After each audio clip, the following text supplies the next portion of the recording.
And that's why whenever I talk to people, and I get this all the time, people come to me all the time asking like, hey, how do I do this? How do I build wealth? How do I do all? Mm-hmm. And the first thing that I talk about before we talk about any kind of strategy or anything like that is their mindset, right? With the wrong mindset, you're never going to have success. And so really my mindset was always wedded to the long-term turnkey rental or the long-term rental properties, right? Because that's how I knew that I'd be able to actually build wealth out of nothing. Mm-hmm. And so even though we did all this other stuff, and your question was like, how did I actually stumble upon creating a business out of that? Yeah. And it was because we again came full circle. I bought the rental properties at the beginning. Then I went off and did all this other type of investing. And then whenever I finally ran into a guy who was high integrity and knew what he was doing and had a flip business that produced the same product that I wanted to get, I had inadvertently built an entire network over 10 years of people that trusted me. And so those two things came together. And that massive network of people that since then has exploded and continued and grown, more than anything, they trusted me because they'd seen me. Number one, they knew that I always told the truth about real estate investment because, that's, I think, the best policy. And two, I won a lot. Like I didn't other than Sun Valley, which I will openly tell to anyone, I've never lost on a deal since then.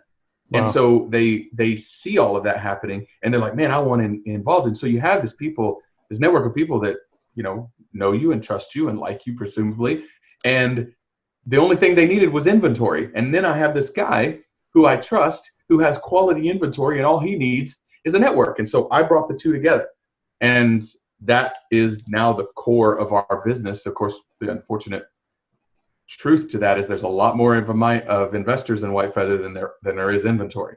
And so we bought up all of his inventory in Memphis, made him scale his operation there, but then we got to go to other cities. Mm-hmm. That's one of the reasons that you and I started doing business is because I was like, hey, I need more inventory. Yeah. Yeah. That's awesome.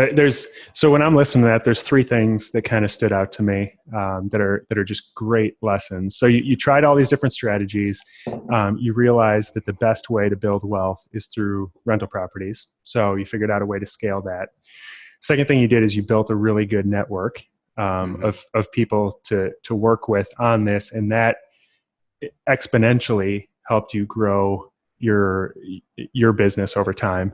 And then the third thing you talked about at the beginning was when you first started, you were you really niched down into the military community. Yes. And your response rate, for those who haven't done direct mailers, 30% it doesn't exist. I mean, that's just, no, it's like 2%.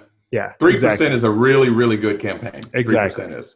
Yeah. So getting 30% of the people to respond, obviously you're connecting with them on some level. So I think most of the people listening to this probably won't be veterans or in the military, but if you've got a niche where you can connect with people and make sure they understand that you're coming at this from the right place. And if you're not, don't even start doing this. Right. Please don't. Yeah, exactly. But if you are, figure out what it is that you do better than others, or something that you have in common with others, and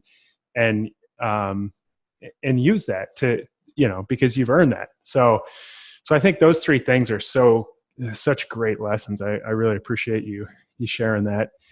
Hey, hope you enjoyed this segment of the episode with Buddy Rushing. If you did like it, please hit subscribe. You can hit the little bell next to it. It will notify you when new videos come out, and new videos do come out every Wednesday. You can also listen to the entire interview with Buddy and with a lot of other really sharp guests at our podcast, Living Off Rentals podcast, on any podcast player. And you can join the Facebook community, Living Off Rentals Facebook group, and you can ask any of your questions there, continue the conversation. I'm in there almost every day, so I hope to see you there, and I will see you next week.